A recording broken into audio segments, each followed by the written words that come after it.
Halo Kak Ocha. Halo, aduh. Senang banget bisa ketemu lagi sama Kak Ocha. Udah lama ya Ketemu. Allah. Aduh. Gimana Kak kabar di Padang? Alhamdulillah, ya begitulah ya. Masih begitulah, bertambah. Kalau ini masih belum, kalau di kampus malah nggak boleh lagi WFH karena memang banyak yang kena kan dosennya, jadi sambil ditutup dulu. Ngajar mata kuliah apa aja nih Kak?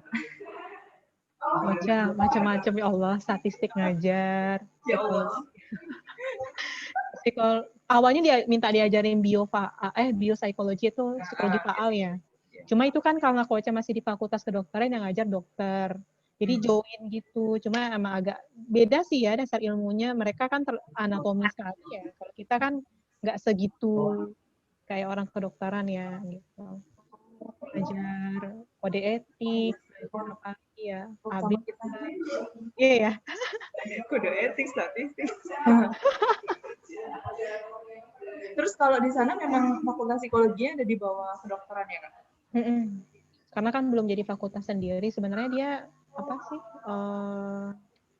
Masih baru kan Fatin, kalau yang di Unan ini masih 10 tahun dia sebenarnya gitu. Jadi masih belum bisa berdiri sendiri. Aku rasa yang dingin.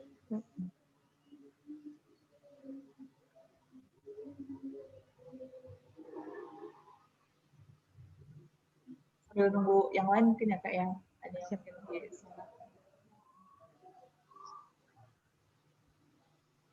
Dari pagi Fatin nih jadi moderatornya? Enggak Kak. Oh, enggak. Kirain. Kayaknya langsung. Kita berganti sih tadi dari Pak Zaldi dengan Pak Andri, kemudian ada Desti dengan Kak Momon, Kak Mardiana, nah itu sama saya. Oke, ini udah kira-kira 29 orang. Enaknya kita mulai dulu atau enggak nih? Jadi kita ngobrol, sebenarnya pengennya ngobrol sama Kak Ucu. Nanti kita malah nostalgia gitu. Iya, dia jadi nostalgia ya kan.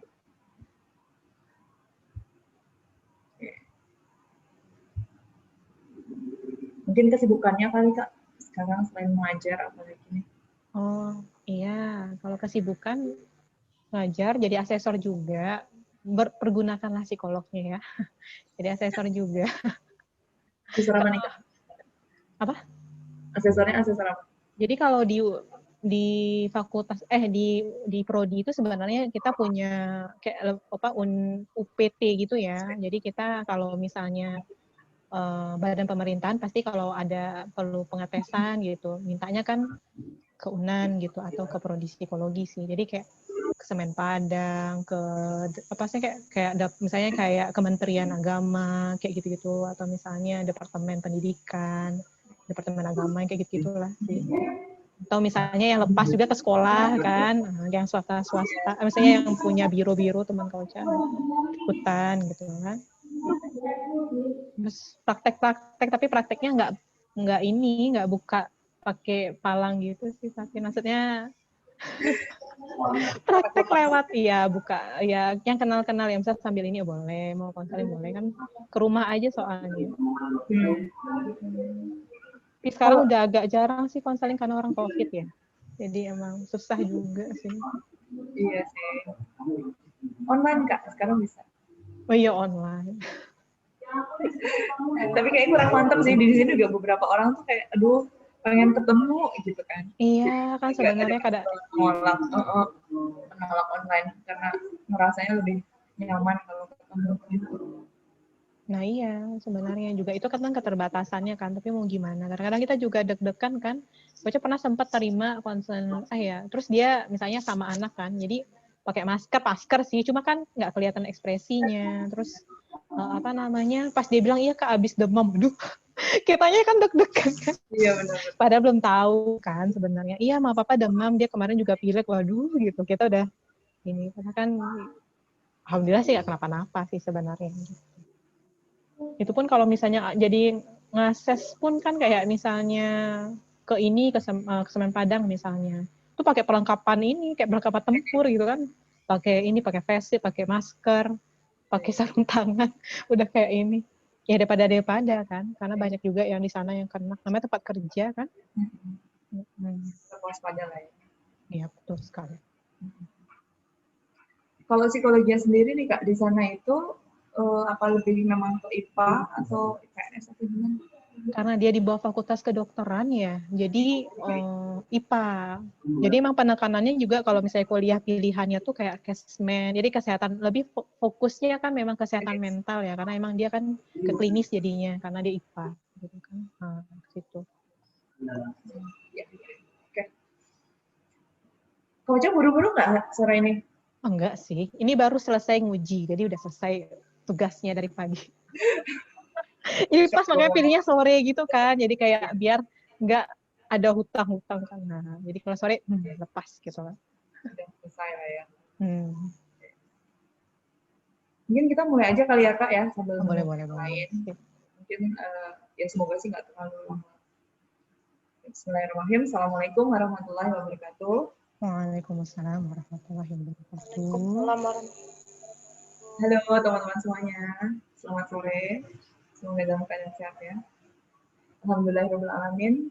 Hari ini, sore ini kita dipertemukan lagi gitu ya di acara SATC Talk Batch 2. Selamat datang yang kedua. Ini sesi yang ketiga ya, setelah kita tuh dari pagi loh teman-teman running ya, dari jam 9 pagi, 9.30 ya. Kemudian sampai jam 11, kita lanjut lagi jam 1, sampai jam tadi setengah 3, dan yang sekarang jam 3 sampai yang semoga nanti jam setengah 5 gitu. Maksimal kita udah bisa selesai gitu. Terima kasih atas kehadiran teman-teman semuanya, termasuk juga pembicara kita, Kak Ocha. Terima kasih karena sudah bersedia meluangkan waktunya gitu ya di acara sore hari ini. Semoga ada ilmu yang nantinya bisa menjadi bekal nih Kak untuk teman-teman mahasiswa khususnya di UMP, Universitas Muhammadiyah Purwokerto.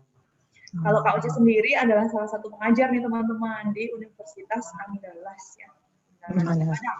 Di Padang. Jadi di Sumatera sana kita impor jauh-jauh ya, supaya dia bisa hadir di sini untuk teman-teman semuanya. Seperti itu. Kemudian selain itu, Kak Ocha juga tadi udah cerita kesibukan beliau sebagai seorang psikolog ya di Padang sana, di tempat tinggalnya, termasuk juga di Sahabatku ya Kak ya. Betul, kayak promo ya. Termasuk di psikologi enggak, maksudnya di SATC ini gitu. Jadi kalau saya salah satu psikolog di SATC. Jadi sekali lagi kalau teman-teman pengen cerita gitu ya tentang permasalahan akademik bisa, ataupun permasalahan yang mungkin ada keluh kesah gitu ya di masa-masa ini gitu ya, selama kehidupan kampus, perkuliahan, ataupun ya terkait dengan permasalahan yang mungkin membuat kurang nyaman gitu ya di diri kita, atau butuh konsultasi untuk kesehatan mental nih, gimana nih supaya jadi lebih baik lagi, itu bisa banget ke SATC, langsung datang ke sini bisa, atau melalui admin ya, menghubungi admin kita di nomor yang tertera di samping saya, di mana nih ya,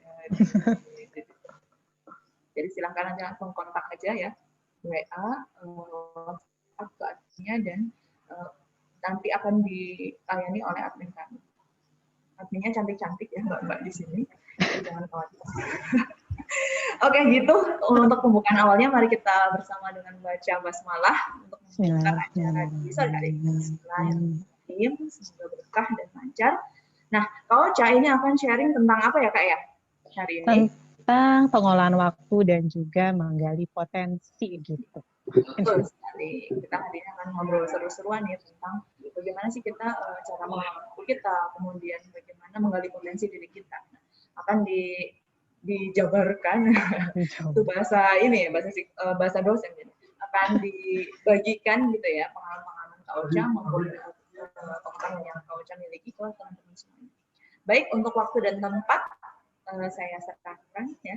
Silakan kepada Kak Ocha untuk memulai penjelasannya, memulai sharingnya.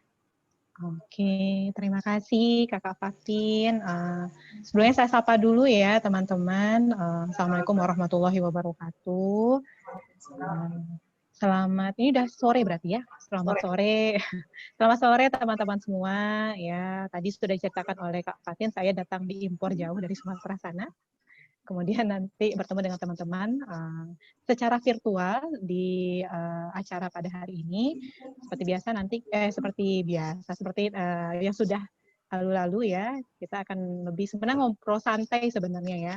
Nanti mungkin saya akan sampaikan beberapa mungkin sharing kali ya, sharing beberapa pengetahuan ke teman-teman yang mungkin beberapa teman udah ada yang tahu atau yang belum, mudah-mudahan dapat menambah pengetahuan. Kemudian nanti kita bisa lebih pada diskusi ya dengan proses tanya jawab gitu. Saya izin share dulu ya Kak Fatin ya. Ya, silakan Kak. Ada materinya. Oke, udah kelihatan Kak Fatin? Belum Udah ya. terlihat. Oh, masih loading berarti. Ya, sudah. Oke, ntar lagi di show dulu.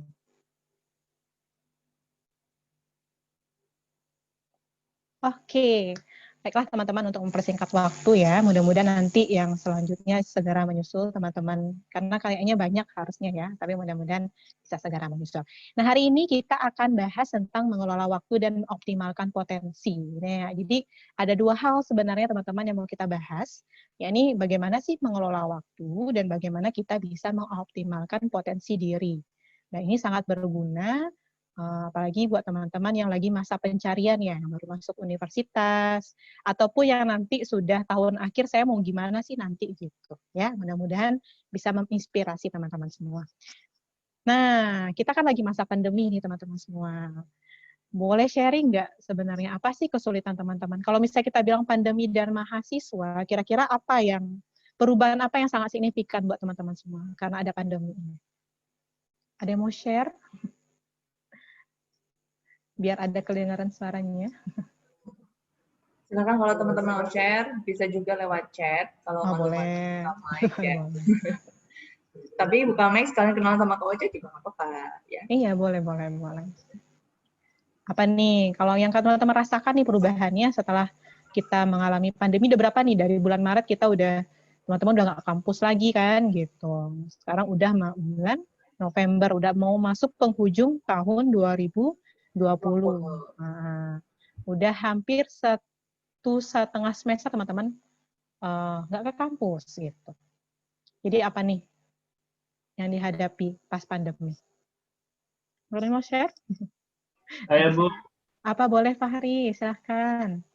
Iya, jadi karena nggak ketemu teman-teman dan semua perkuliahan daring, jadi serasa nggak punya supporting system buat belajar. Oke, berarti kan ada perubahannya, harus kuliahnya daring satu. Kemudian karena kuliahnya daring, nggak ketemu teman, nah, sehingga nggak ada support sistemnya. Jadi setidaknya kalau waktu kita nggak daring, sesulit apapun kita ngerjain tugas kelompok, ada teman gitu ya, sama-sama susah, sama-sama bergadang gitu ya, Fahri ya. Kalaupun nggak suka, sama-sama kesel sama dosennya, sama-sama ada teman untuk keselnya. Kalau ini kesel sendiri di rumah, ya, jadinya stres sendiri gitu. Betul kata Fahri gitu ya. Apa saja hambatan yang kamu rasakan saat kuliah? Nah, ya memang perubahan yang paling besar teman-teman rasakan tadi kuliah daring ya, itu perubahan yang sangat besar dirasakan oleh mahasiswa karena memang penyesuaiannya itu sangat signifikan sekali gitu. Nggak hanya mahasiswanya tapi semua tenaga ya, baik dosennya, karena kan kita di-cut tiba-tiba nggak boleh masuk kampus gitu. Terus semua orang nggak punya persiapan kurikulum online itu seperti apa. Apalagi yang kuliahnya memang ada praktikum, itu udah bingung gimana caranya praktikum online gitu. Yang namanya praktek ya harus langsung kan gitu. Jadi dosennya udah putar otak, mahasiswanya juga sebenarnya kan juga akan mengkhawatirkan kira-kira kita nanti punya kompetensi yang sama nggak sih sama yang sebelumnya gitu. Karena kan memang ada keterbatasan yang kita hadapi saat harus kuliah daring ini gitu. Dan memang banyak sekali kita mungkin lihat banyak tantangan kali ya, kita bilang hambatan ya, tantangan yang memang harus teman-teman hadapi sebagai seorang mahasiswa, ya tetap aja mau pandemi atau tidak kuliah tetap jalan gitu ya. Yang bahkan yang mahasiswa baru ya mau pandemi atau enggak gitu ya, tetap masuk gitu ya, tetap lanjutkan perkuliahan gitu. Nah, jadi masalah umum nih yang sering ditemui nih saat kita kuliah daring Yang pertama adalah yang seperti Fahri bilang, terisolasi kan jadinya. Jadi nggak ada support systemnya. Kalau dulu kita bisa ketemu dosennya, ini dosennya kelihatan mukanya aja secara virtual gitu ya. Kemudian nanti kuliah sama teman-temannya off cam semua, nggak kelihatan gitu kan. Jadi kayak kalau ngomong sendiri gitu. Kemudian misalnya kalau dulu ya itu kayak Fahri bilang ada support systemnya. Kalau ini kan kita ngerasa nggak ada, kalau pusing-pusing sendiri. Adapun tugas kelompok, tapi kan tetap pengerjaannya masing-masing. Kalau dulu tuh kan memang misalnya ngerjain bareng-bareng, walaupun dibagi-bagi tugasnya tetap rasanya ada yang sependeritaan nih sama saya gitu. Kalau sekarang kan nggak gitu ya, berasa sendiri gitu. Kemudian masalahnya tuh kuota internet ya, nggak semuanya mampu punya wifi ya. Nggak semuanya juga misalnya mampu untuk beli kuota internet yang coba semua kuliah pakai Zoom gitu, semua kuliah misalnya pakai platform video conference yang lain, mau MS Teams atau mau pakai Google Meet ya, atau mau pakai yang lain-lain, tetap aja butuh kuota internet dan yang namanya pakai video, otomatis itu kuotanya besar. Dulu bahkan kalau misalnya seharian pakai Zoom itu bisa habis sampai dengan berapa giga ya? 6 giga. Nah, itu kan lumayan banget. Nah, dulu 6 giga bisa seminggu atau buat 2 minggu, ini buat sehari gitu. Kemudian yang dialami juga masalahnya tuh jadwalnya berubah-ubah ya. Karena kita berada dalam situasi yang nggak pasti, tambah nggak pasti gitu ya. Waktu kita kuliah tatap muka mungkin tetap ada ya pas luring, maksudnya kayak tatap muka tetap ada ubah-ubah jadwalnya, mungkin dosennya ada kondisi tertentu. Tapi dengan online ini gitu ada masalah teknis, ada masalah ini, nah itu masalah teknis nih. Itu yang jadi sering bikin teman-teman pusing ya. Walaupun udah ada kuota internet nih ya, udah diisi penuh gitu, tapi memang nggak semuanya berada di wilayah yang jejaring internetnya oke gitu. Jadi pas temannya ngomong putus-putus, pas mau presentasi putus-putus, dosennya ngomong kayak robot, nggak kedengar titip-titip gitu ya. Jadi informasinya nggak apa. Jadi ataupun misalnya lagi semangat mau belajar, nggak bisa masuk dan segala macam. Akhirnya memang ya itu kan bikin kesel tersendiri gitu ya. Jadi gimana? Jadi akhirnya memang bikin kita ngerasa lebih frustasi lagi. Apa sih orang belajar saya nggak ngerti, tapi saya harus nanya ke siapa. Kalau misalnya tadi, kalau di kampus ketiduran di kelas, terus nanya sama teman tadi, dosennya ngomong apa, ada yang ditanyain. Kalau ini gimana gitu ya, menjelaskannya. Dan menjelaskan secara online pun kan nggak semudah ketika kita menjelaskan secara kita tatap muka. Ya. Kemudian masalahnya adalah masalah fisik. Nah, fisiknya kenapa? Iya, ngelihat laptop dari pagi sampai malam, bangun tidur, lihatnya laptop. Nanti atau handphone gitu ya.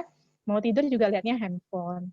Otomatis matanya lelah gitu ya. Kemudian bikin sakit kepala. Kemudian juga mungkin punggungnya juga udah mulai sakit ya, karena harus ngelihatnya di depan laptop gitu. Dan kondisi fisik yang lainnya. Kemudian banyak gangguan. Beda ya kalau misalnya kita lagi di kampus kan jelas ya kuliah di ruangan. Kalau di rumah dikunci, ditutup sih pintunya, tiba-tiba adiknya masuk, kakak gitu, dor gitu, adik kakak lagi presentasi gitu misalnya, atau misalnya lagi ditanyain dosen gitu kan, atau misalnya pas di rumah kalau misalnya biasanya kalian ngekos, jadi kalian fokus kan kuliah, nanti pulang ke kosan ngerjain tugas, fokus gitu. Sehingga pas kalian pulang ke rumah pas ya weekend atau misalnya pas libur semester itu emang buat libur gitu. Jadi emang suasana di rumah tuh emang suasana libur gitu. Tapi kalian harus mengkondisikan bagaimana kondisi saat ini harus ya kayak belajar ya. Jadi gangguannya banyak sekali. Karena orang tua juga kan karena kalian di rumah bantuin inilah, suruh itulah gitu. Laptop mulu, kata orang tuanya, handphone mulu. Padahal sebenarnya ya emang kebutuhan kalian harus lihat laptop dan juga lihat handphone gitu ya. Ini masalah-masalahnya. Nah, dampaknya apa teman-teman? Dampaknya tuh ke kualitas belajarnya. Ya, jadi motivasinya turun. Banyak sekali kalau saya lihat baik dari mahasiswa saya ataupun nanti ketemu klien-klien ya yang mengatakan bahwa banyak yang mengalami jenuh sama tugasnya, kayak overwhelmed karena tugas terlalu banyak, kemudian gangguan banyak ya, dan mereka juga sulit mengerjakan tugas akhirnya. Nah, karena mungkin kurang paham juga sama materinya. Yang tadi mungkin kan informasinya keputus-putus, nggak tahu mau tanya ke siapa, terus kalau tanya ke orang rumah juga nggak ngerti. Nah itu. Jadi emang kualitas belajarnya tidak sebagus ketika kita berada mungkin kuliahnya tatap muka atau kuliahnya di kampus seperti layaknya biasa gitu ya. Kemudian nggak ke kualitas belajarnya aja nih teman-teman, tapi juga masalah kesehatan mental. Jadi nggak masalah ini aja, tapi kita juga udah mulai banyak yang ngerasa stres gitu ya, cemas, gimana nggak sih nilainya, gimana nih saya bisa nggak sih gitu. Kemudian juga udah mulai jenuh kan, tiap hari aktivitasnya sama. Nah, setidaknya kalau teman-teman ke kampus, itu ketemu teman-teman, ada yang diobrolin beda, ada kegiatan apa ya di luar belajar kan, maksudnya kayak ekstrakurikuler ya, UKM yang diikutin gitu. Kalau sekarang kan emang di rumah bangun, ikutin kuliah, ngerjain tugas, udah itu lagi, besok itu lagi, besok gitu lagi. Jadi rutinitasnya rutinitasnya sama. Kemudian karena banyaknya gangguan, tugasnya numpuk gitu ya, sudah mulai overwhelm atau sudah mulai kewalahan ya. Nah, kalau dari penelitian dikatakan bahwa sebenarnya untuk sukses ketika kita menghadapi COVID ini ya, krisis di COVID ini, yang paling jadi kunci itu adalah bagaimana teman-teman bisa melakukan time management-nya. Nah, atau pengelolaan waktu kalau bahasa Indonesia-nya ya. Bahasa kerennya time management gitu. Ya. Jadi bagaimana kalau teman-teman bisa menggunakan time management yang efektif ini adalah kunci ketika kita bisa berhasil mengikuti pembelajaran di masa-masa COVID ini, karena memang kalau belajar online ini butuh struktur ya, butuh struktur.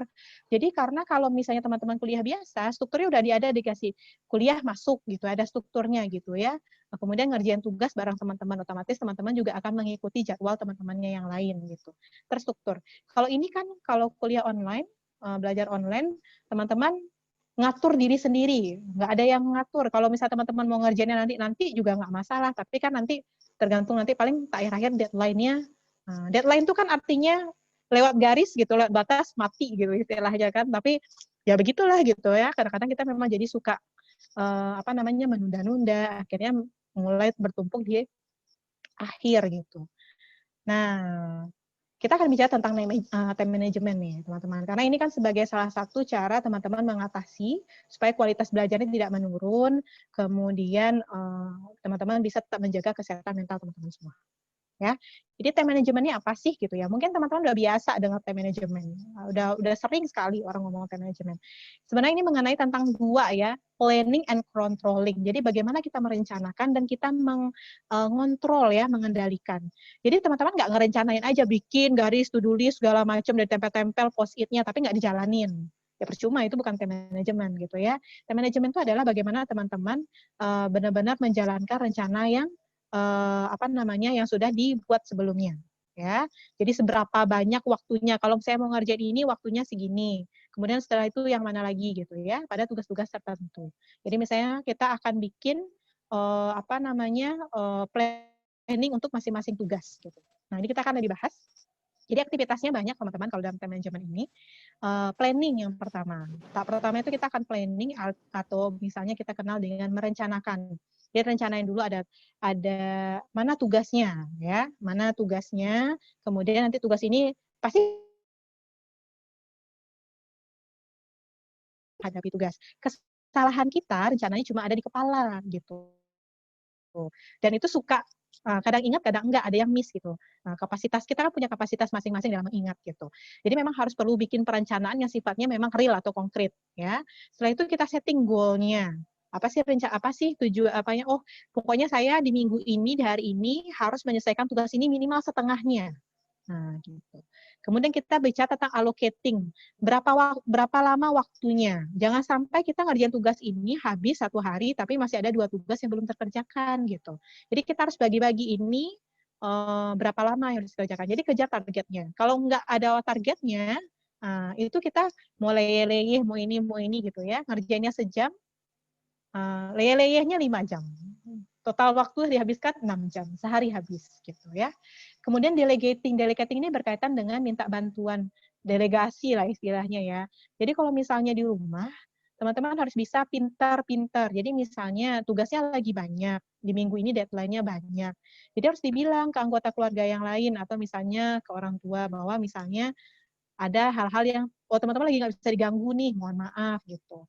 Jadi misalnya ngerjain mungkin bagaimana mendelegasikannya atau minta sama teman-teman bantuannya. Jangan sampai kalian kalau online kan nggak ketemu temannya, jadi misalnya tugas kelompok terus ini nggak ada kabarnya, terus kalian kerjain semua. Itu kan juga nggak bagus gitu. Jadi harus bisa bagaimana mendelegasikan gitu ya, membagi-bagi sebenarnya mana yang harus mana yang kita perlu kerjakan atau mana yang perlu orang lain bisa kerjakan gitu. Standar prioritasnya yang mana. Ya, kemudian kita lakukan analisis waktu ya. Jadi waktu itu misalnya kalau tugas ini kira-kira untuk tugas ini kalian kira-kira butuh waktu berapa? Sebenarnya kan itu bisa digunakan dengan pengalaman-pengalaman masa lalu ya. Oh, kalau saya ngerjain tugas kayak suruh bikin esai itu saya kira-kira butuh 1 hari. Jadi kalau tugasnya ada di kumpulnya minggu depan, tapi saya kan nggak mungkin ngerjainnya dalam sehari karena saya harus kuliah, harus ini. Berarti saya harus ngebaginya berapa tahap, seperti itu ya. Kemudian kita monitoring ya, monitoring artinya kita melakukan monitoring terhadap apa yang kita sudah rencanakan. Kemudian kita melakukan scheduling, bikin jadwalnya, terus kita organizing, kita susun dan kita tentukan mana yang prioritas, ya, mana yang perlu diselesaikan terlebih dahulu. Intinya adalah ketika kita melakukan berbagai aktivitas ini adalah bagaimana kita jadi lebih produktif dan bagaimana pekerjaan kita menjadi lebih efektif dan efisien. Efektif ini artinya adalah sesuai dengan tercapai targetnya. Efisien adalah bisa menghemat, ya maksudnya menggunakan penghematan biaya, tenaga, dan waktu. Jadi teman-teman ngerjainnya nggak perlu butuh waktu yang lama gitu, atau tenaga teman-teman juga nggak habis di situ gitu ya. Nah, sebelum teman-teman melakukan time management, kenali dulu nih namanya modes dalam belajar. Jadi kita tuh ada modes-nya. Jadi nggak setiap saat kita tuh selalu on modes-nya gitu. Jadi memang ada kondisi-kondisi di mana mungkin teman-teman juga merasakan bahwa ada nih saya lagi semangat-semangatnya belajar gitu. Ada kalau orang yang pagi gitu ya, saya pagi itu semangat, tapi kalau siang saya tuh agak ngantuk, kalau dengar penjelasan kayaknya butuh berapa kali penjelasan baru saya ngerti gitu. Nah, itu modes-nya kan, berarti saya kalau udah siang masuk mode yang mana nih gitu. Ya. Kalau yang go modes itu adalah kita lagi alert-alertnya, lagi energize gitu ya. Jadi lagi semangat-semangatnya. Nah, kalau lagi pada mode ini teman-teman, gunakan waktu ini untuk teman-teman menulis yang pekerjaan yang membutuhkan pemikiran yang sangat effort yang sangat besar ya, butuh waktu untuk berpikir keras gitu. Misalnya kayak bikin paper gitu ya, kan buku paper itu harus mikir mengumpulkan beberapa sumber gitu ya, atau mempelajari sesuatu yang baru, misalnya tentang materi, kan harus baca berkali-kali supaya paham atau fokus pada hal yang penting gitu ya. Tapi kalau misalnya mode-nya lagi slow ya, nah ini yang setengah ya, moderate lah ya energinya gitu ya. Nah, itu mungkin lebih kalau misalnya teman-teman mau nge-review. Review beda ya sama pelajari yang baru. Review itu misalnya kita sudah paham, kita sudah pelajari, kita review lagi, baca ulang ya. Nah, kemudian kita memprioritaskan gitu ya. Hal-hal yang misalnya to-do list kita apa aja. Gitu. Misal tadi ngerjain ini, tugas-tugas yang sifatnya nggak begitu banyak butuh analisis lah gitu. Misalnya kayak ngerjain kalau makalah kan memang butuh ini ya, misalnya kayak ngerjain soal gitu ya, itu nggak terlalu butuh alert banget gitu. Nah, kalau udah no mood ya, udah low energinya, udah habis nih baterainya malam tuh udah yang kayak mau dimasukin apapun nggak masuk deh kayaknya gitu. Nah, itu teman-teman kerjakan tugas-tugas yang sifatnya seperti ini. Misalnya bikin to-do list, itu kan tugasnya ringan ya, nggak perlu banyak berpikir. Atau misalnya bikin kalau ini kan flashcard tuh kayak bikin kesimpulan, rangkuman, itu kan nggak terlalu berat gitu. Jadi kerjakan tetap produktif tapi tidak terlalu banyak membutuhkan pemikiran. Jadi teman-teman harus mengenali dalam membuat nanti kan misalnya bikin jadwal tuh, misalnya saya kalau ngerjain paper itu cepat, kalau malam saya butuh 3 jam, tapi kalau subuh sejam selesai. Jadi mending saya masukin waktunya ngerjainnya habis sholat subuh. Nah, seperti itu. Ya. Nah, ini strategi dalam time management. Kalau tadi kan sebenarnya kayak aktivitas-aktivitasnya. Nah, yang pertama teman-teman lakukan adalah buat goal dan identifikasi time waster. Time waster-nya apa yang kayaknya buang-buang waktu. Jadi buat goal-nya, saya mau minggu ini goal-nya apa aja, apa yang harus diselesaikan, deadline-nya apa aja gitu. Kemudian identifikasi yang kegiatan-kegiatan yang sebenarnya nggak begitu prioritas. Misalnya, check-in Instagram. Nah, ya, ngecekin apalagi misalnya belanja online gitu misalnya, atau main game online gitu ya. Itu kan sesuatu yang sebenarnya boleh gitu ya, tapi itu kan bukan prioritas gitu. Atau malah kadang-kadang kan memang kita ke hal-hal yang sifatnya berekreasi itu lebih banyak kita lakukan, waktunya lebih banyak di situ dibandingkan yang sebenarnya tugas-tugas yang jadi prioritas gitu ya. Kemudian bikin perencanaannya pakai to-do list. Makanya saya bilang jangan di kepala aja, bikin to-do list-nya, bikin apa. Dan to-do list ini sekarang kalau teman-teman malas nulis, banyak sekarang aplikasi-aplikasi yang menyediakan kebutuhan untuk menuliskan to-do list. Bahkan ada yang pakai scheduler-nya. Ada WhatsApp scheduler kalau nggak salah ya, atau misalnya kayak Google Calendar, dan aplikasi-aplikasi lain yang sekarang sudah banyak diciptakan untuk membantu teman-teman organize gitu ya jadwalnya. Kemudian mulai tugasnya dari yang lebih sederhana dan juga yang kecil. Jadi tugas itu kalau teman-teman langsung lihat yang besar gitu ya, biasanya nunda-nunda ngerjain. Nah, nanti deh susah ngerjain ini dulu deh gitu. Jadi kalau supaya sama kayak olahraga, nggak boleh langsung yang berat gitu. Nah, jadi kita masuk pemanasan. Nah, pemanasannya gimana? Nah, ya kerjain yang tugas-tugas yang sifatnya kecil, sederhana. Jadi udah mulai masuk mode untuk belajarnya. Nanti baru setelah itu ngerjain tugas yang sifatnya lebih besar. Jadi mulai dari yang kecil dulu. Kemudian jangan pernah multitasking. Nggak ada yang, jadi kalau misalnya pernah ada istilah yang bilang, kalau kalian mengerjakan 2 hal dalam satu waktu, itu sama dengan kalian nggak ngerjain apa-apa. Jadi mending kerjakan satu persatu dalam satu waktu. Ya, misalnya teman-teman dengerin dosennya cerita lagi menjelaskan sambil lihat Instagram. Ya, teman-teman nggak fokus apa yang pesan disampaikan oleh dosennya. Kemudian juga nggak tahu, maksudnya ngeliat Instagramnya juga nggak fokus juga karena kayak tadi dosennya apa ya ceritanya gitu. Ya, kemudian bangun rutinitas. Karena ini tidak ada rutinitas kalau kita lagi di rumah, ya kuliahnya kan dosennya nggak tahu kalian pakai baju tidur, belum mandi dari pagi atau belum gitu ya. Tinggal pakai yang cewek pakai jilbab gitu ya, kelihatan cuma ini doang Bu. Gitu. Yang cowok pokoknya baju atasannya rapi, mau pakai celana pendek di bawahnya juga nggak kelihatan. Tapi tetap harus bangun rutinitas. Ini penting ya. Jadi kalau misalnya kalian masih mau baru kayak bangun tidur, kayak nggak mandi, nggak ini gitu ya, itu kan mood-nya kan mood liburan ya. Jadi kalian sendiri nggak siap dengan karena kan pas kalian ke kampus kan mandi rapi dan siap dengan itu, dan bikin rutinitas seperti itu juga gitu. Rutinitas misalnya pagi itu saya harus ngapain gitu, kemudian kuliah ini terus ngapain lagi, spare waktunya memang untuk bantu orang tua di rumah, mengerjakan tugas-tugas di rumah, kemudian mana waktunya untuk mengerjakan tugas-tugas dari kampus ya. Kemudian gunakan waktu istirahat dengan bijak. Ada namanya Pomodoro teknik ya. Jadi misalnya teman-teman ngerjainnya tuh. Jadi Pomodoro ini kayak kita bagi-bagi jadi waktu tidak ngerjain dalam waktu lama. Jadi misalnya 25 menit ngerjain, break 5 menit. Istirahat dulu. Ngapain? Pokoknya nggak ngerjain tugas. Nanti balik lagi, ngerjain lagi. Jadi dibagi-bagi breaknya. Kalau teman-teman ngerjain dalam waktu 2 jam, terus-menerus itu capek pastinya. Gitu ya. Nah, tapi tergantung kapasitas teman-teman juga. Ada yang misalnya emang orang bisa, Bu, saya nggak bisa, Bu. Kalau diberhentiin nanti hilang, susah nimbulin mood-nya. Ya nggak masalah. Tapi kalian bisa ngukur batasan kalian jenuhnya sampai kapan, nanti dikasih break. Nah, gitu.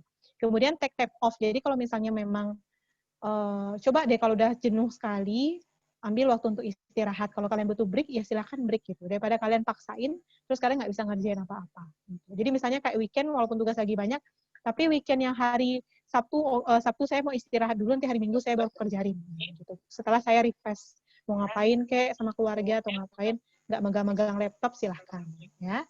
Kemudian belajar untuk berdelegasi dengan teman dan keluarga. Seperti yang sudah disampaikan tadi, kalau memang kalian lagi nggak bisa, minta tolong sama teman ataupun keluarga untuk mengerjakan hal-hal yang sifatnya nggak prioritas. Tapi bukan minta tolong yang ini ya, bukan minta tolong ngerjain tugas ke teman ya, atau ke ini ya. Tapi tugas-tugas yang tidak prioritas untuk dikerjakan. Itu beberapa strategi yang teman-teman bisa lakukan untuk melakukan pengelolaan waktu ketika lagi masa pandemi ini atau melakukan melalui kuliah daring gitu ya. Nah, yang penting adalah teman-teman wajib untuk menentukan batasan waktu. Ya, ada setiap kegiatan. Kalau nggak ada batasan waktunya, dia akan numpuk nanti. Terus nanti dia akan bentrok dari satu kegiatan ke kegiatan lain. Jadi dibikin kayak gini, hari ini saya mau ngapain, hari Rabu saya mau ngapain, hari Jumat saya mau ngapain, apa aja, waktunya kapan. Bikin timeline-nya, bikin deadline-nya. Sehingga teman-teman tahu, bisa memonitor, saya udah ketinggalan sama jadwal yang saya buat, sesuai dengan planning saya, atau enggak gitu. Bisa kecek dari situ. Ya, oke, itu tentang time management. Bagaimana teman-teman bisa mengelola waktu selama masa pandemi ini. Gitu. Oke, kita masuk ke yang kedua adalah tentang potensi diri. Ya, mungkin kalau teman-teman tentang potensi diri udah sering dengar ya. Apa sih potensimu gitu? Udah sering. Dan ini jadi pertanyaan yang suka membingungkan buat teman-teman semua. Ya, potensi diri itu sebenarnya adalah kemampuan yang terpendam yang belum muncul secara sempurna. Jadi kan namanya potensi, ya ada potensialnya, tapi belum muncul gitu. Nah, kayak orang lain mungkin bilangnya kayak bakat gitu ya, kayak bakat. Kemudian apa lagi ya, passion seperti itu ya. Nah, pertanyaannya mereka muncul sendiri atau perlu digali sih gitu. Nah, kayak selayaknya kayak minyak bumi kan mereka nggak kelihatan di permukaan ya gitu. Jadi memang perlu dicari atau digali. Tapi kadang-kadang memang ada yang muncul sendiri. Kenapa? Karena memang ada stimulasi dari lingkungan, ya, dari lingkungan sehingga pas gitu ya lingkungan ini dan kita juga punya minat ke situ, cocok gitu ya. Nah, cocok seperti itu. Jadi potensi diri ini kan sebenarnya dia bagaimana kita memahami diri kita tahu arah dan tujuan kita seperti apa nantinya ya. Terus menentukan tujuan dan membuat perencanaan berdasarkan tujuan hidup kita seperti apa nantinya. Gitu. Itu potensi diri ya. Nah, jenis-jenis potensi diri itu seperti apa, teman-teman? Banyak, ya. Potensi diri itu ada satu potensi fisik. Nah, misalnya kayak kesehatan, ya, ada fisik yang sempurna, kemudian punya apa ya, mungkin kecakapan dalam bentuk fisik, mungkin secara penampilan oke, gitu ya. Itu kan potensi secara fisik, dan itu kan bisa, misalnya kalau kita secara fisik oke, mungkin kita potensinya di bidang olahraga, misalnya seperti itu. Ya, kemudian ada lagi namanya potensi ketangguhan. Tangguhan ini sama kalau bahasa psikologinya resilient ya. Jadi bagaimana daya tahan dan daya juang teman-teman. Jadi banyak sekali kan ada orang-orang yang mengalami banyak masalah tapi dia oke-oke aja. Berarti dia punya potensi dalam hal ketangguhan. Nggak mudah stres ya, nggak mudah gampang ngerasa tertekan gitu ya. Walaupun masalahnya banyak, dia tetap positif. Kemudian ada lagi namanya potensi intelektual. Ini berkaitan dengan kecerdasan ya. Kalau dan ini biasanya fokusnya lebih kepada hal-hal yang sifatnya akademik.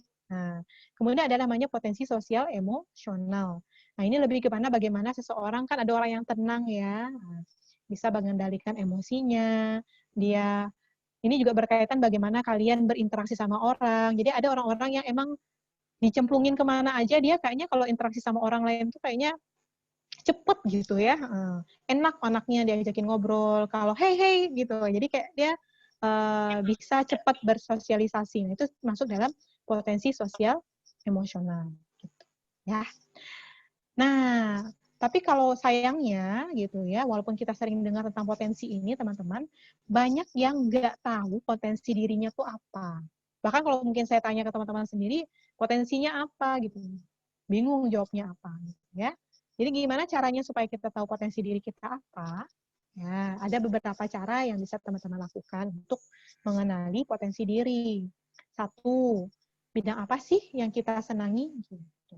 Jadi kalau misalnya teman-teman, jadi kan kita punya apa ya, minat tertentu pada kegiatan. Misalnya ada yang senang pada kegiatan yang sifatnya apa namanya, literatur, baca buku, baca novel atau apa, berarti minatnya mungkin apa namanya, pada hal-hal yang sifatnya literatur. Nah, sebenarnya bidang yang apa yang kita senangi ini kan termasuk kayak hobi kita ya. Apa yang sering kita, apa yang mau kita lakukan, bahkan kita harus ngeluarin biaya kita untuk mau melakukan gitu ya.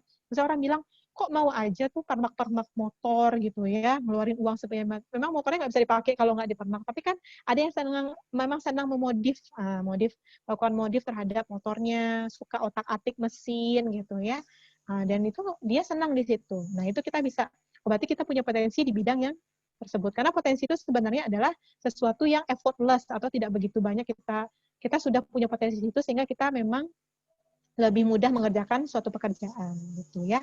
Kemudian kita bertanya ke orang-orang terdekat. Kalau kita tidak tahu potensi kita, silakan ditanyakan ke orang-orang terdekat, misalnya kayak teman dekat atau misalnya ke orang tua yang lebih kenal kita dari kecil. Kita tuh orangnya gimana sih gitu, sukanya ngapain? Kalau dari kecil tuh polanya nanti kelihatan tuh, oh kamu tuh dari kecil suka kayak gini-gini. Kalau suka ngobrol sama orang lain, misalnya kalau ngobrol nanti ikut ini, kompetensinya juga kompetensi debat gitu. Berarti kan emang ada potensi di situ, kemampuan bahasanya bagus gitu. Nanti kemampuan komunikasinya bagus gitu. Kemudian caranya yang selanjutnya adalah coba hal-hal baru. Jangan di situ-situ aja. Kadang-kadang mungkin kita nggak tergali potensinya karena kita melakukan hal-hal itu aja. Padahal mungkin potensi kita ada di yang lain gitu. Tapi kita karena nggak pernah coba, jadinya kita nggak kenal gitu. Tanpa misalnya ada orang yang ahlinya potensinya di fotografi, tapi dia nggak pernah coba fotografi karena mungkin nggak punya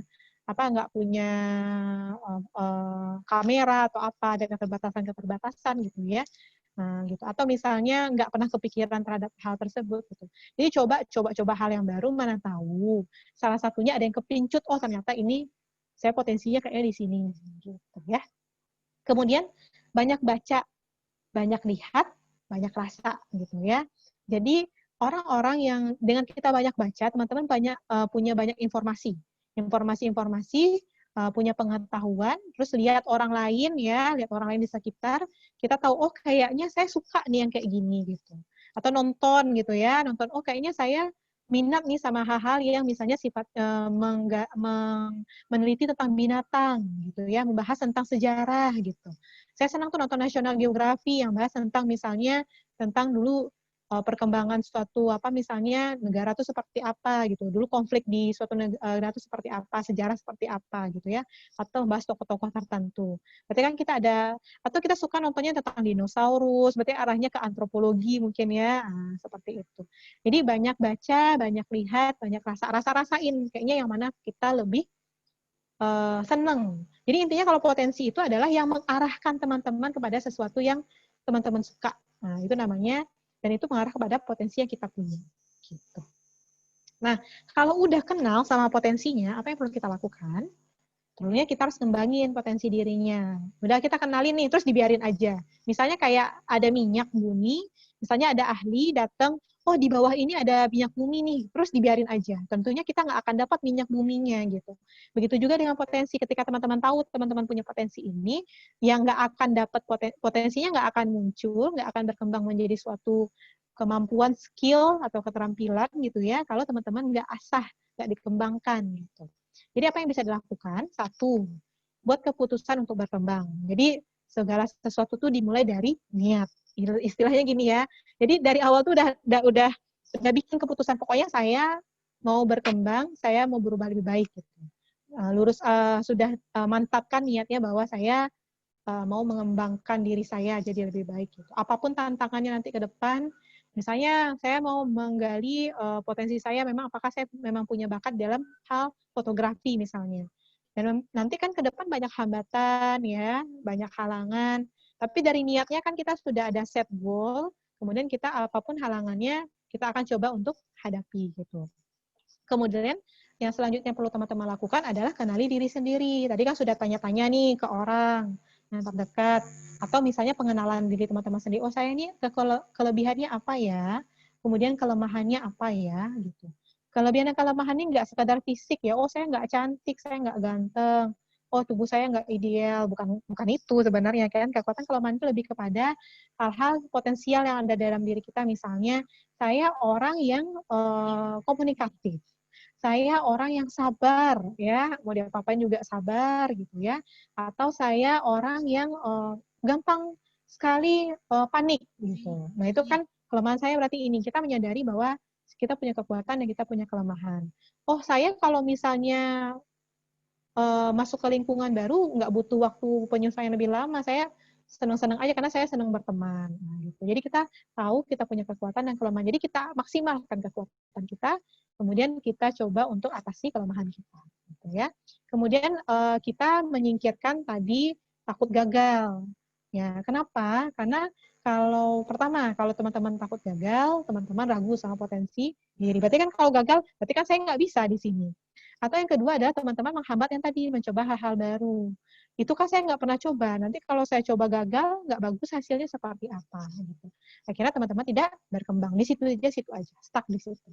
Kemudian yang selanjutnya adalah tetapkan tujuannya. Ya, tahu tujuan besar dan tujuan kecil. Tujuan besarnya gini, kalau tujuan hidup kamu apa sih ke depan? Saya mau jadi orang yang sukses. Orang sukses itu seperti apa? Itu kan tujuannya besar. Sukses. Sukses itu kan banyak. Sukses itu apakah punya banyak uang, atau punya banyak tanah, atau misalnya bekerja di perusahaan asing, atau misalnya mengembangkan usaha sendiri. Apa yang dikatakan sebagai sukses itu kan tujuan besar. Maka kita buat tujuan-tujuan kecil ya. Oh, saya tujuan besarnya adalah mau bekerja di perusahaan.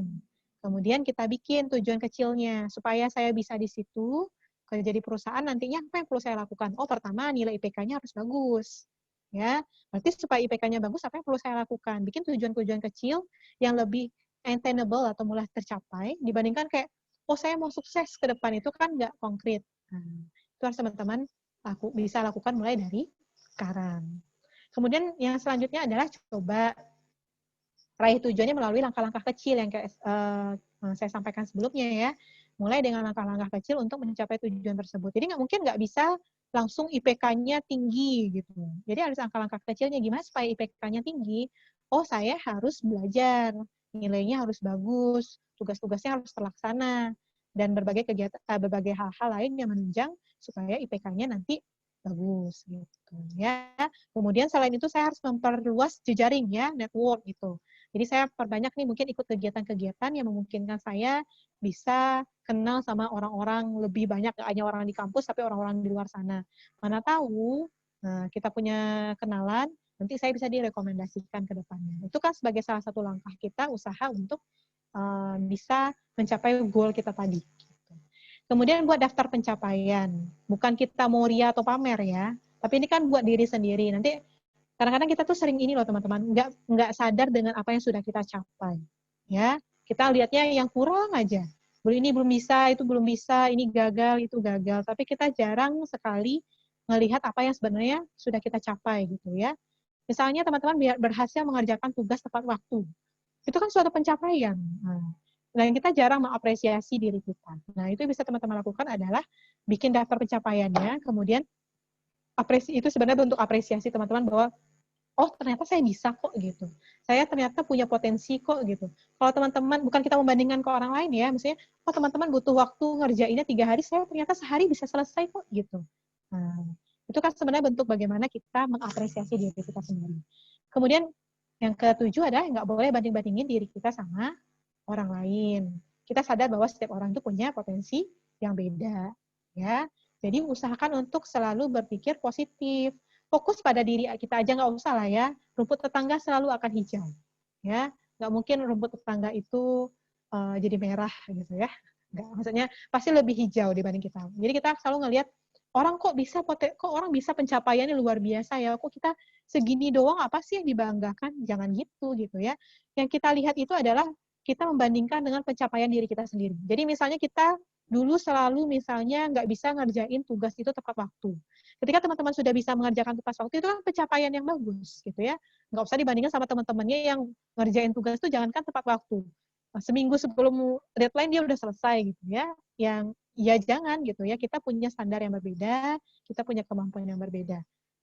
Jadi kita harus tetap berpikir positif dan juga memang harus fokus pada apa yang ada pada diri kita. Gitu. Ini ada sedikit video teman-teman, mungkin bisa menginspirasi teman-teman semua. Oke, sebentar kita coba.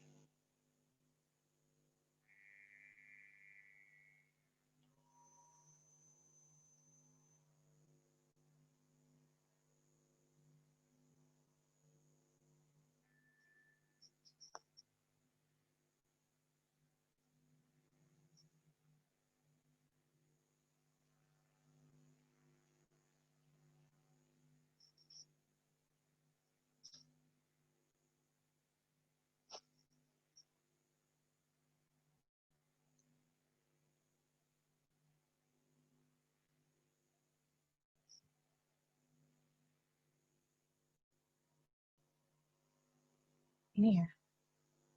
Hang ya. Oke. Sebentar. Kalau video sering kayak gitu.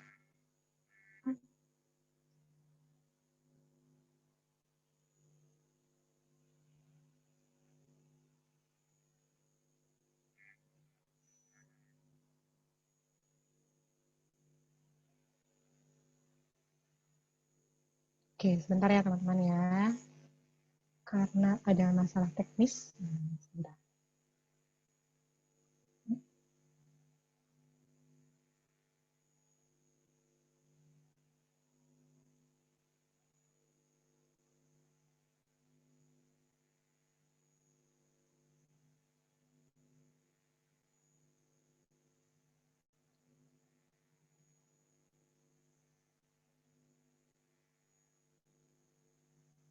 Begini nih kalau misalnya online ya. Ada masalah teknis gitu ya. Teknis ya Kak ya. Iya, kayak gitu nih. Kalau lagi kuliah kan juga gitu kadang-kadang. Aduh maaf Bu, nggak bisa di-share gitu. Ya begitulah kalau kita lagi. Nah itu kan sebenarnya bikin ini ya, bikin di kelas juga klik-klik terus gimana? Terus lama. Atau temannya yang presentasi, Bu nggak bisa masuk Bu, kelempar terus dari Zoom-nya. Kayak gitu. Ini kan juga sebenarnya kan salah satu mempengaruhi gimana kita butuh pengelolaan banget kan sebenarnya, pengelola emosi sih sebenarnya kalau yang kayak gitu ya. Gitu. Oke, sebentar. Oke ya, Bu.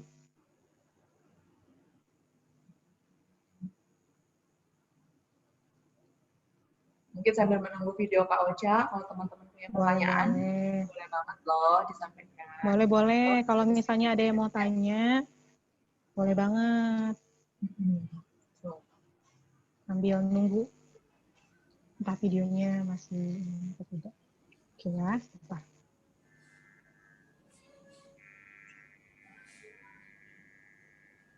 Kita coba sekali lagi, tapi kalau enggak, ya udah nggak apa-apa deh, nanti kita cerita aja sedikit.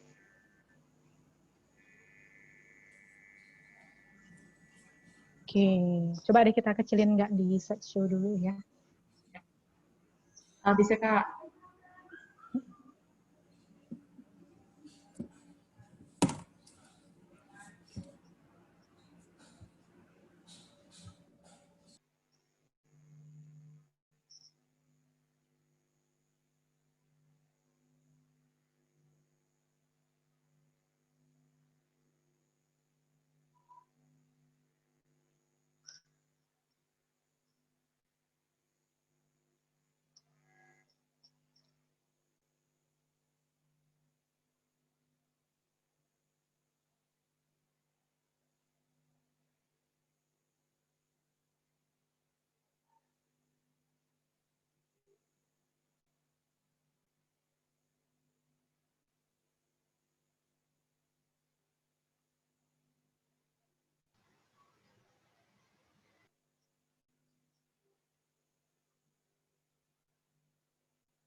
Oke, itu videonya sedikit. Mungkin ada yang bisa, mau share kali, kira-kira apa yang bisa teman-teman dapatin dari videonya. Ada yang mau share? Silakan teman-teman kalau mau share. Ada yang mau share nggak? Kira,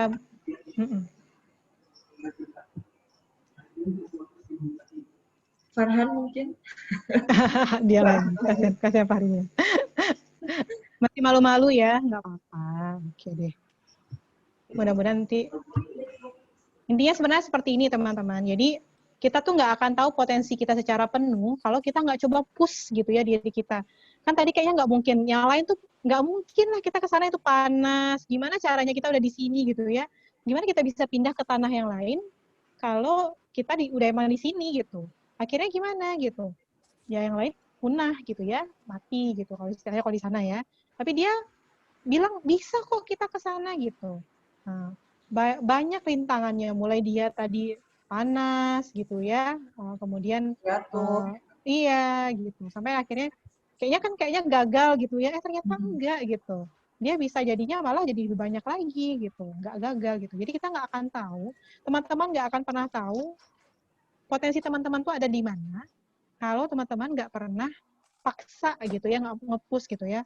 Oh, ada hambatan di sini. Jadi kan ada orang yang suka gini loh. Oh, saya di sini kayaknya susah deh. Nggak, coba lagi pindah. Cek di sini, coba sini pindah gitu ya. Jadi nggak pernah benar-benar tahu, mana tahu. Kayak misalnya A, B, C, D, coba A, coba B, coba C, ada hambatan di D, pindah lagi ke E gitu ya. Padahal sebenarnya potensinya ada di B gitu. Cuma di B ini ada hambatan sedikit, kayaknya enggak deh gitu. Bukan berarti loh teman-teman potensi itu adalah membuka teman-teman jalannya lurus saja gitu ya, nggak ada hambatan gitu ya. Tapi pasti ada hambatannya. Tapi ketika teman-teman punya potensi, teman-teman akan suka dengan hal tersebut. Jadi sesulit apapun, ya tetap akan dikerjakan karena kan teman-teman punya goal. Oh, saya mau itu. Gitu. Ya, oke, cukup sekian kalau dari saya tentang materi kita hari ini. Ya, Kak Fatin. Pas ya, sejam. Oke deh. Terima kasih Kak Ocha, menarik sekali materinya. Semoga ini bisa menjadi semangat baru nih Kak. Banyak banget insight sih kalau saya ya dapatnya bahwa ya mungkin rewind lagi di masa-masa ketika kuliah. Ketika kita tuh benar-benar jadi orang yang harus berjuang, apalagi merantau ya Kak ya. Jadi harus sendiri ngatur dari waktunya, kemudian coba berbagai macam hal baru. Dan itu sangat berkesan yang akhirnya bisa membentuk mungkin saya dan Kak Ocha juga di seperti yang saat ini seperti itu. Oke, silakan teman-teman kalau misalnya kita mau diskusi, silakan ajukan pertanyaan juga boleh. Oke, ini mungkin ada satu nih Kak yang masuk dari Nafsul Mutmainnah. Assalamualaikum, saya Nafsul dari Keperawatan S1.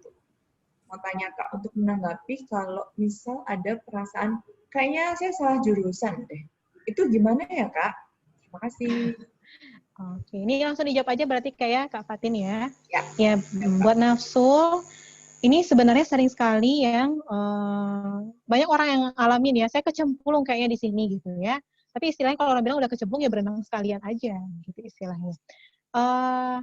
Kita harus gini dulu. Bukan berarti misalnya oh saya kayaknya salah jurusan. Mungkin dalam hal perjalanannya akan banyak hambatan. Nah, harus kamu teman-teman misalnya Nafsul nih cek dulu apa yang membuat kamu merasa bahwa jurusannya salah gitu ya. Pasti ada alasan kenapa kamu pertama memilih jurusan ini gitu ya. Nah, walaupun ini misalnya pilihan kedua, ketiga gitu ya.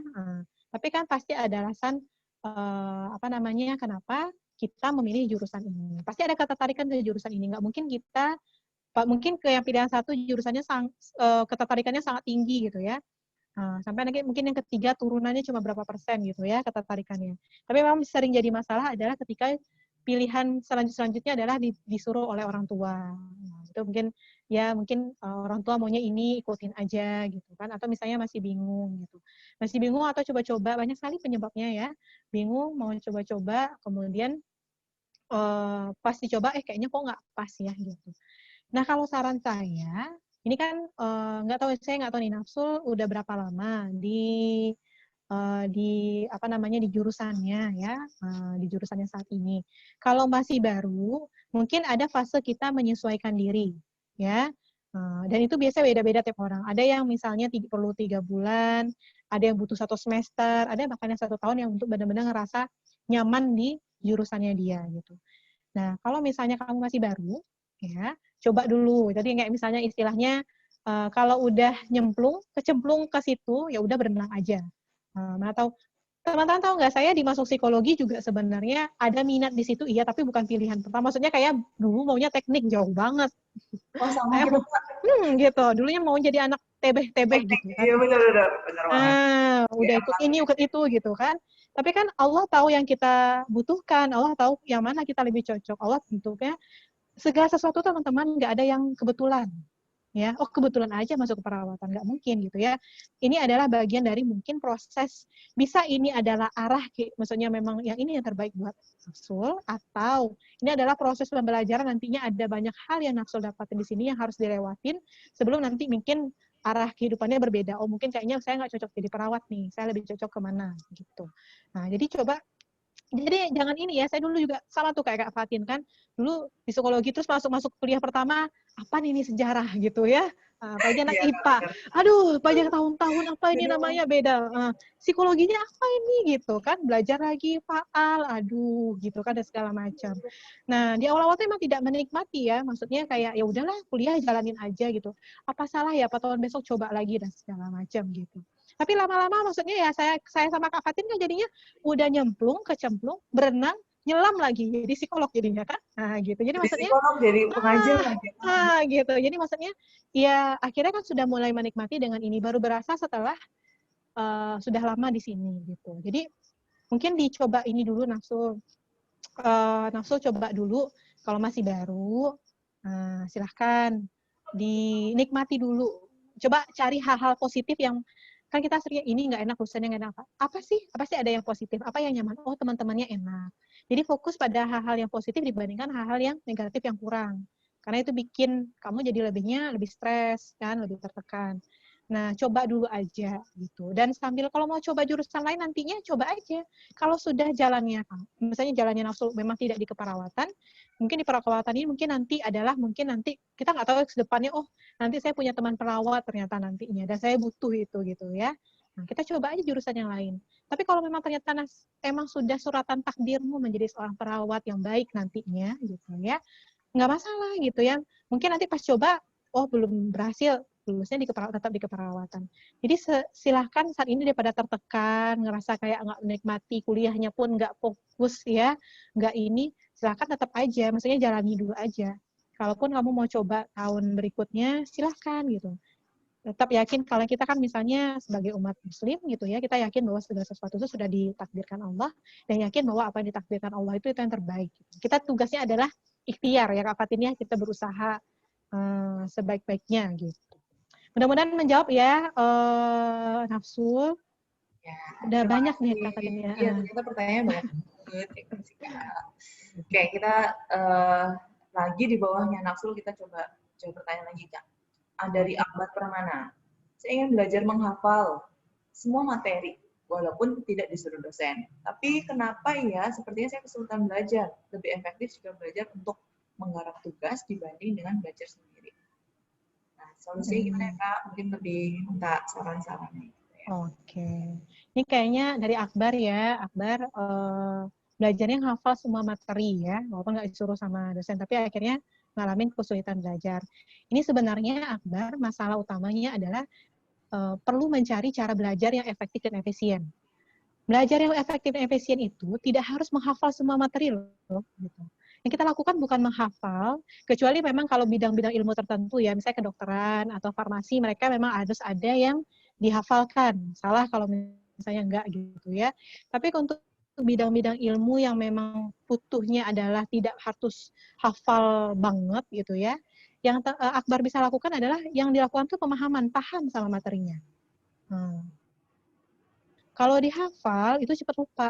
Apalagi kalau misalnya dihafal dalam satu waktu, dan itu kan sebenarnya apalagi nggak diulang, itu nggak diulang-ulang pasti akan lupa gitu.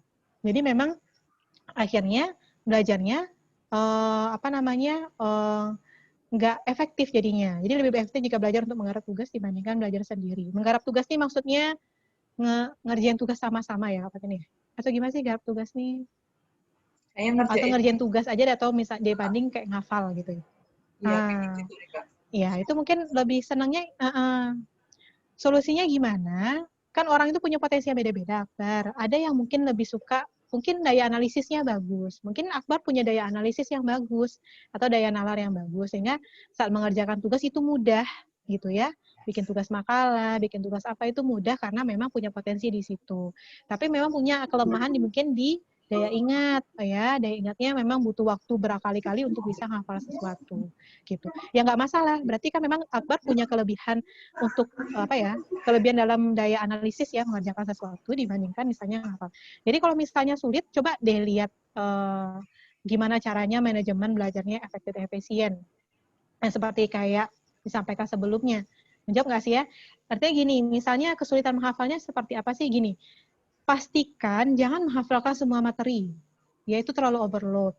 Ada materi-materi yang bisa teman-teman cek lagi di buku, dan memang itu nggak perlu dihafal.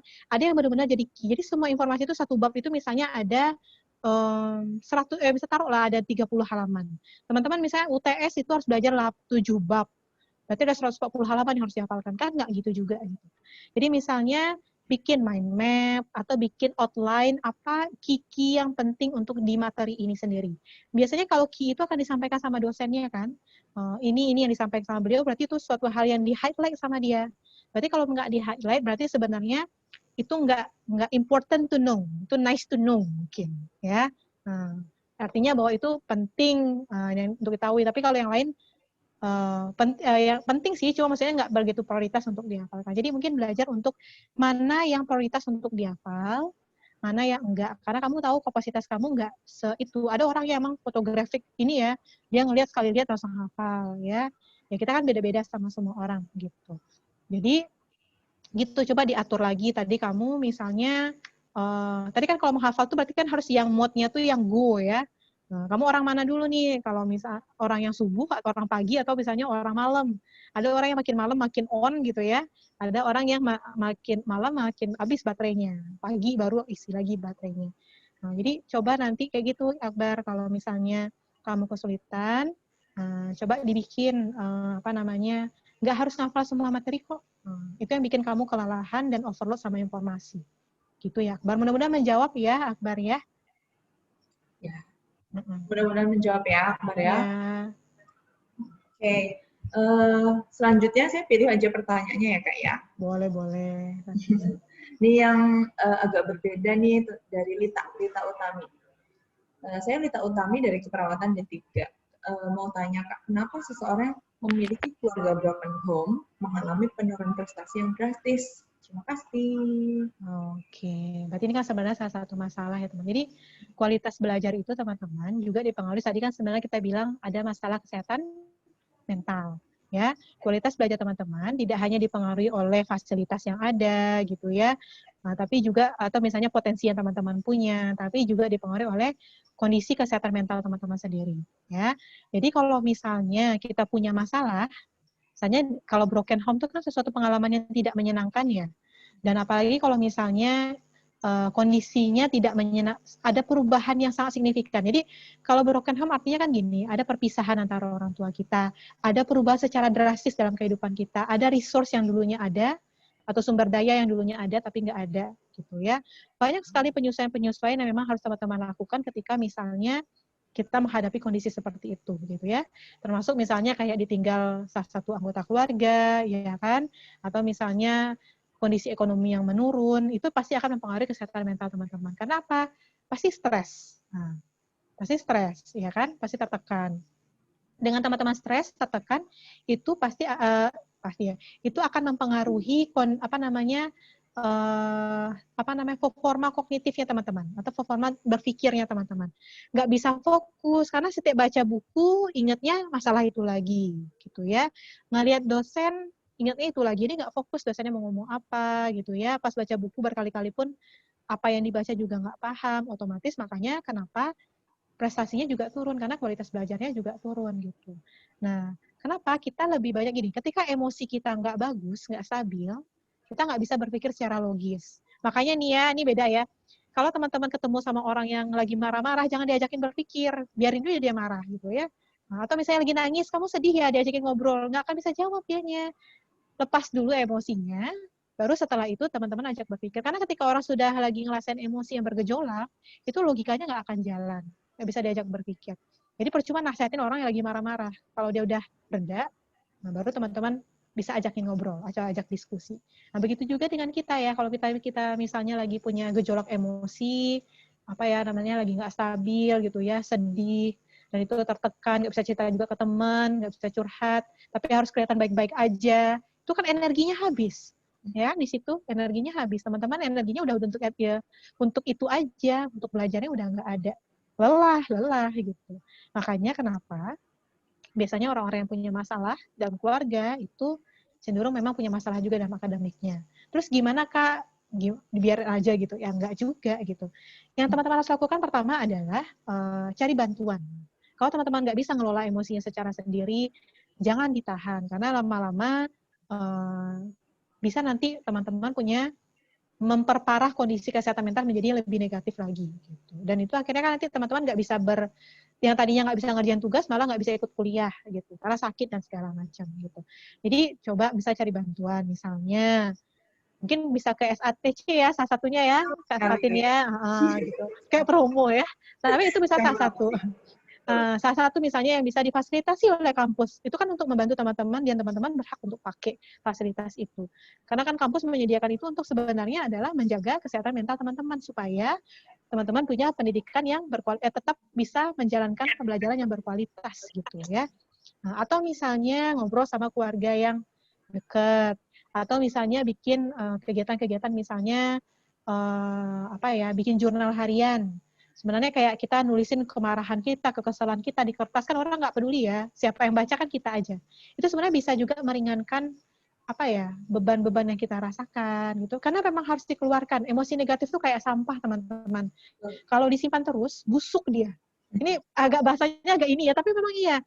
Terus-terusan nanti teman-teman akan pernah ngerasain kalau udah overwhelm atau kewalahan, itu udah kayak gunung meletus, tiba-tiba teman-teman nggak ada alasan nangis. Tiba-tiba histeris gitu ya. Tapi terus bingung, saya kenapa tiba-tiba kok sedih, kok melo gitu ya. Itu karena teman-teman udah full tanknya. Nah, full tanknya di sini udah penuh gitu. Full sama sampah gitu. Dan itu nggak sehat buat secara berpikirnya teman-teman.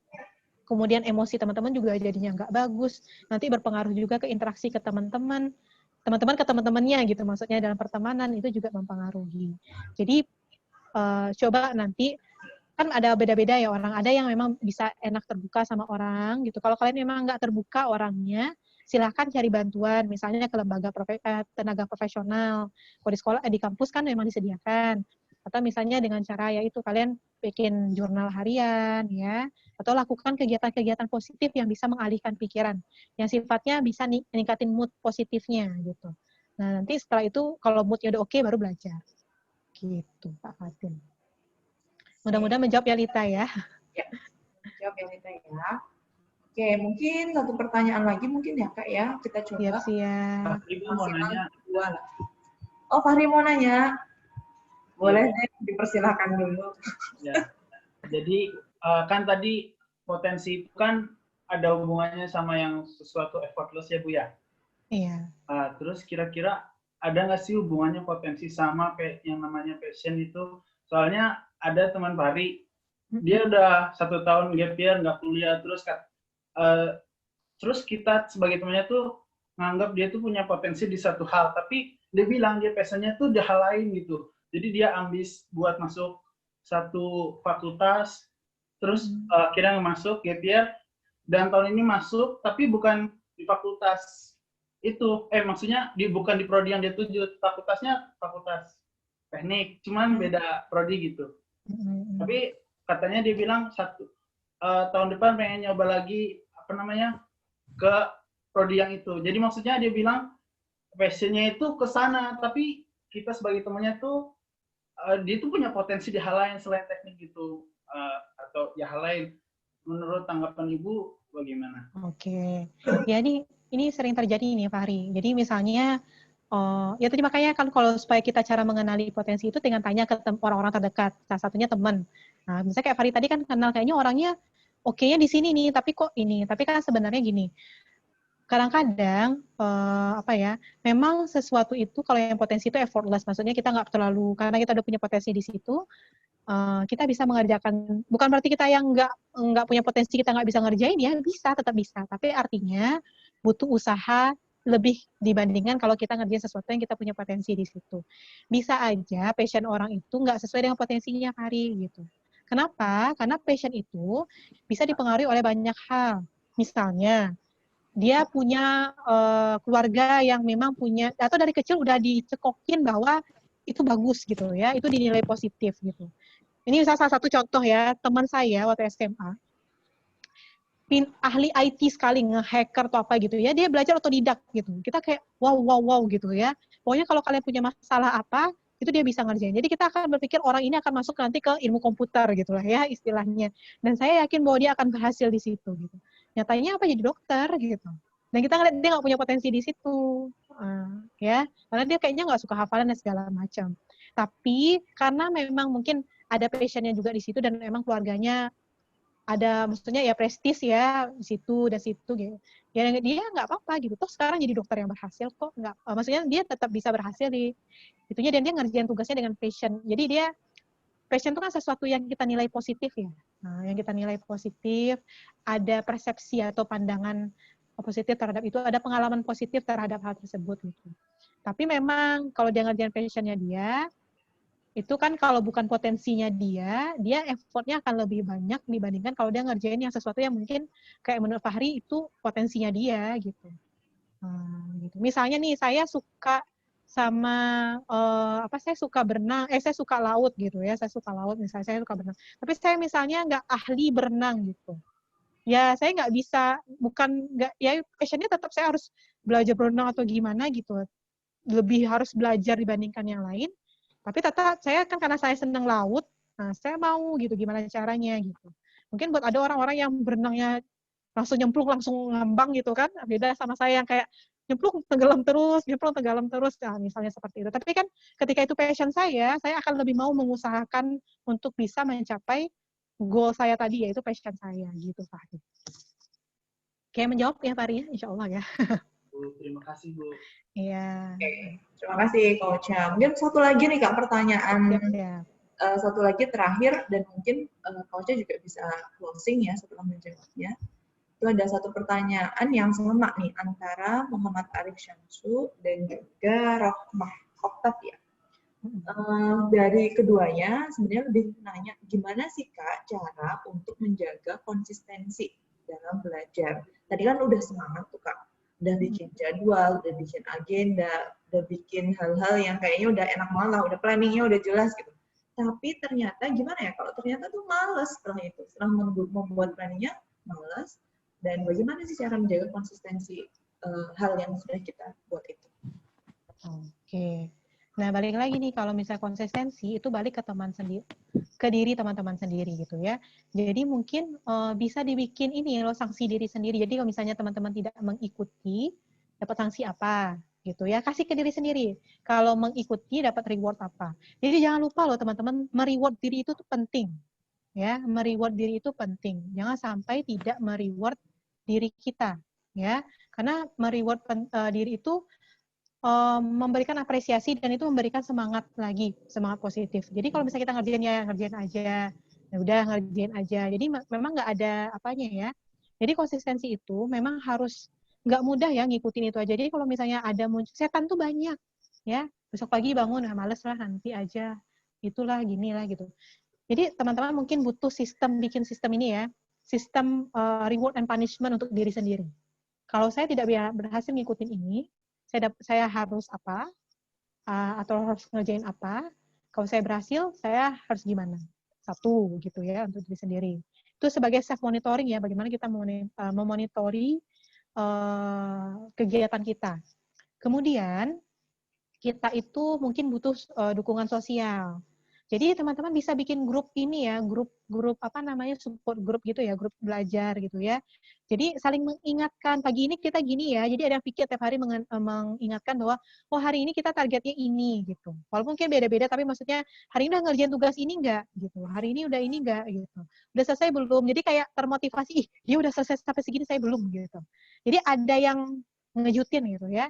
Dan ada social support-nya. Tadi kan masalah kita ketika pandemi ini adalah teman-teman nggak punya social support-nya gitu.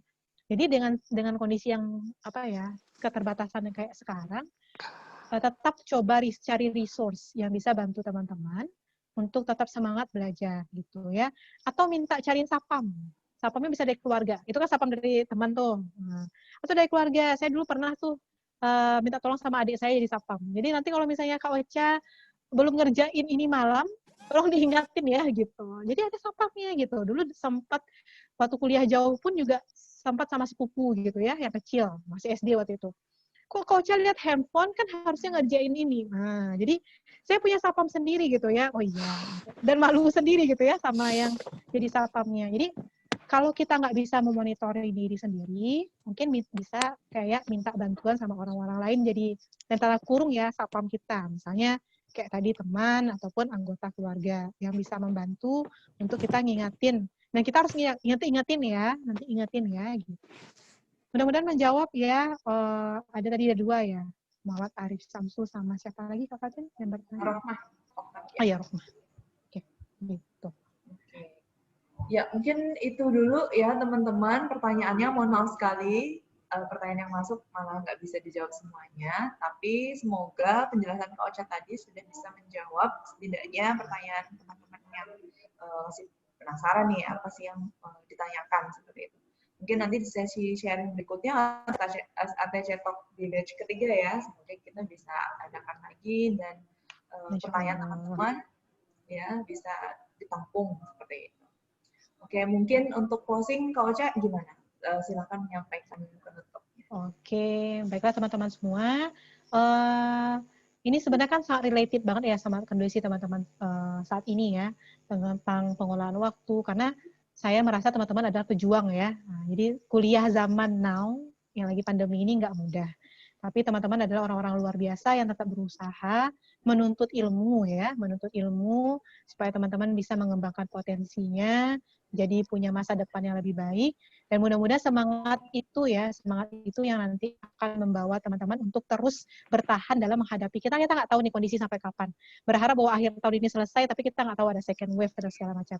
Tapi kita berharap bahwa tetap optimis ya, kondisi akan kembali ke normal, teman-teman bisa ke kampus kembali, ketemu teman-temannya, ketemu dosennya ya.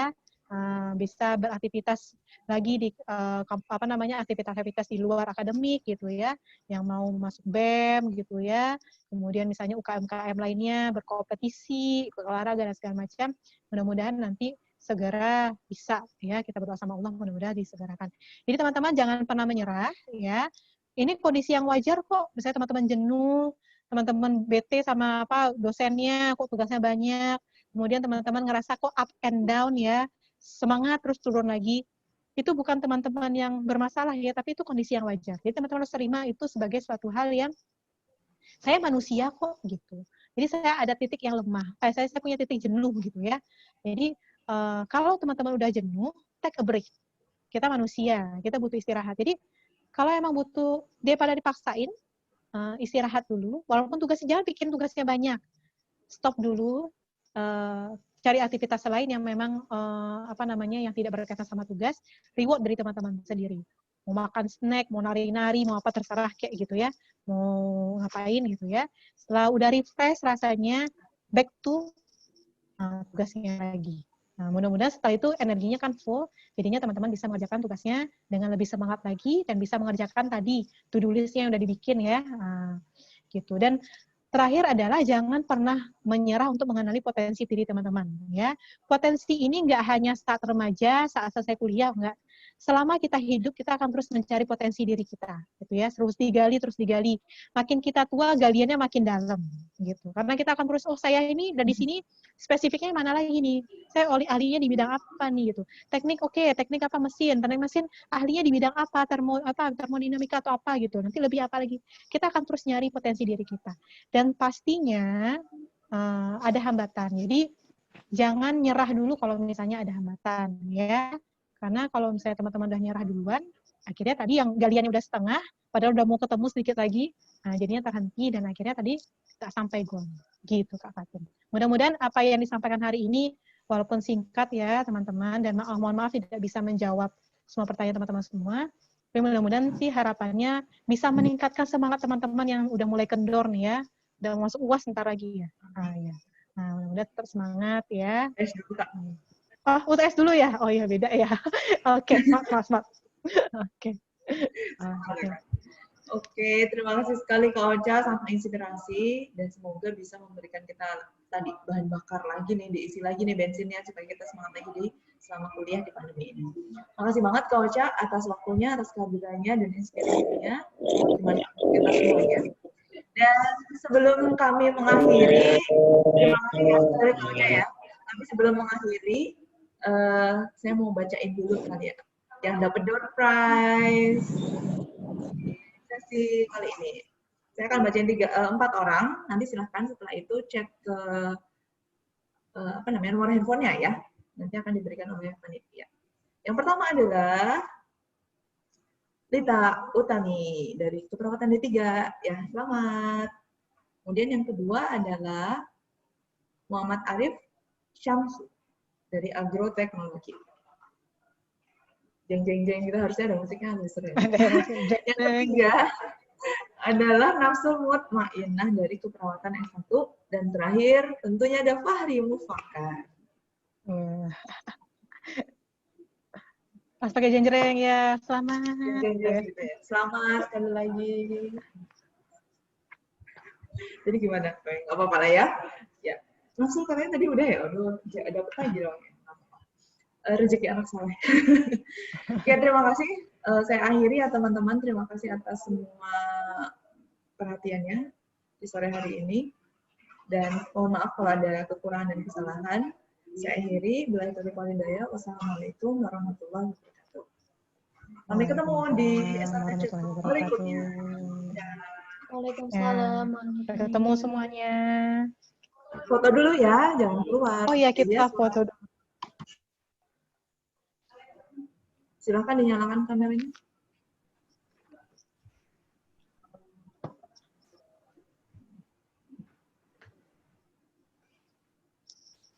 Oke, semuanya siap?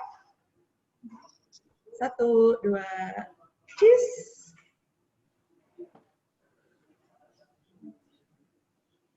Masih? Sekali lagi, 1, 2, cheese.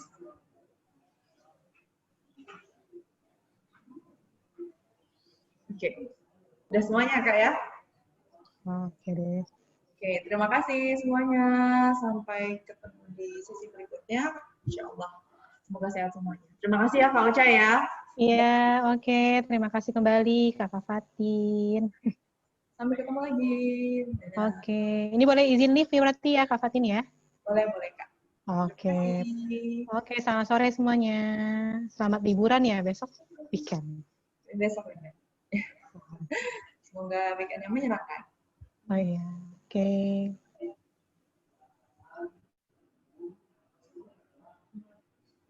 Udah.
Ini suwe teman ke motor ya Allah.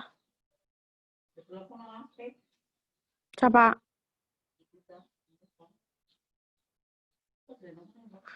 Nyomoh lah. Nyusul gak mau pacar manis.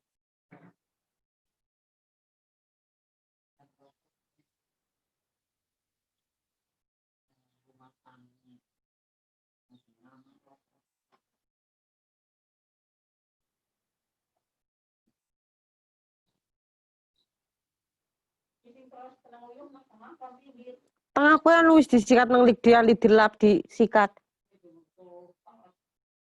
Oh, kuwi sila bali weh.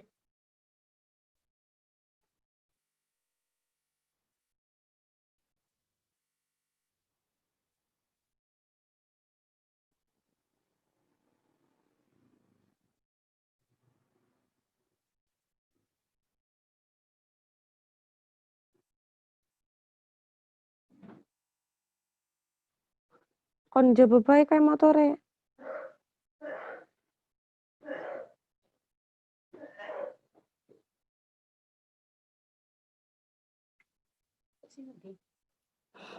Ora kata.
Mbak dia si buka kapora jarene. Ki mbak dia si buka kapora wis 4:30. Transfer tok duit tok lebok ATM. Duit nyong tok lebok ATM.